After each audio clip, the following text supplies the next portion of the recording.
So today we're going to create a bouncing ball kind of effect with some text or an image. You can see that a bouncing ball follows a curved kind of path like that. So what I'm going to do is just delete the animation on this old one and start where we want our ball or object or text bouncing in and keyframe the position. Then go further in time, yeah? But first, let's trim this composition down to 5 seconds because we don't need a whole 30 seconds of this. Hit Command K and then hit OK. Then go about, say 15 frames or so forward and grab that. So kind of block the layer. So there you go. There's my bounce. So there you go. That first jumping in. Yeah. Now, when things jump in, they're going to keep bouncing, yeah? So the next bounce is going to be half the height of that first bounce.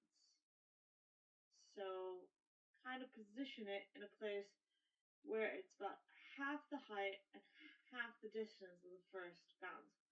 Basically, that's the principle for all of the bounces that are going to follow. They're going to be half of that, and half of that, and half of that. So make sure it's about half the height of that first bounce. Alright, looks good. Move a little bit further in time, do the second bounce.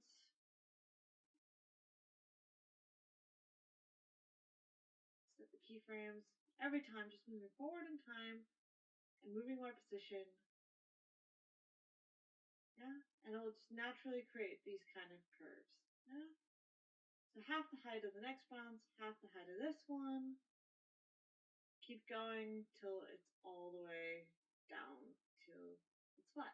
Because basically, that's how we convince the world that it's kind of a bouncy object. Even though it's just some text. Basically, all the principles we're using here in this animation are all of the basic principles of animation. We have movement, we have exaggeration, we have curves. There you go. So, bounces in, happy with that. But, some things don't look right still. So remember that graph editor we went into? We're going to open that up. And if you want to see what's kind of happening with this, let's click on our position and then click down there to get to that, seeing that curve. So that green line there, that's the height, yeah? That's how high each one is bouncing, so each time it gets less and less and less. Yeah? So there you go. And now I can go through and make some adjustments to this entire sequence really easily here in this graph editor.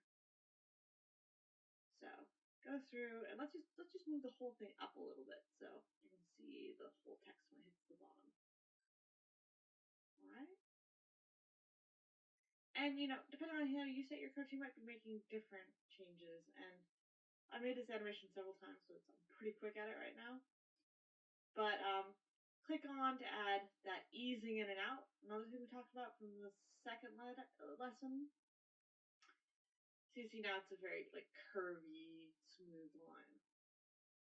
And then just select little bits that you want to make faster. I feel like this bit's a little too slow, so I'm just gonna speed it up a little bit.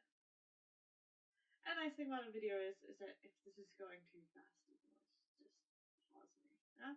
So, there you go. It's looking better now.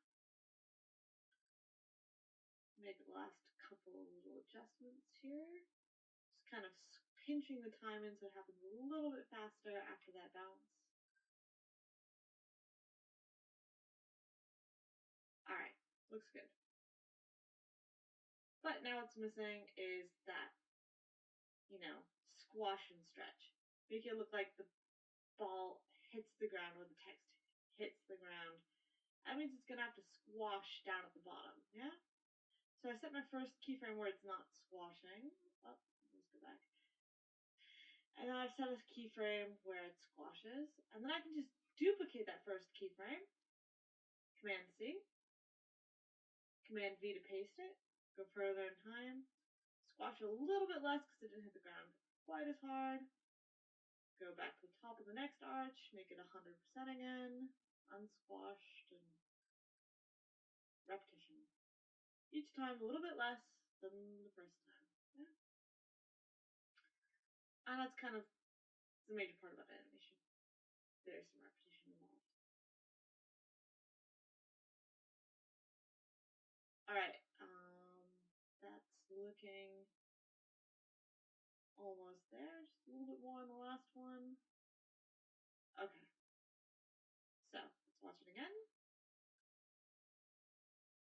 There you go. Now it's starting to look even more like an animation. And the very last bit we can do is we can add a little bit of rotation. You can always add exaggeration and over exaggerate this or have it rotate more and more. But I just like it to kind of tilt in the direction that it's going when it heads down.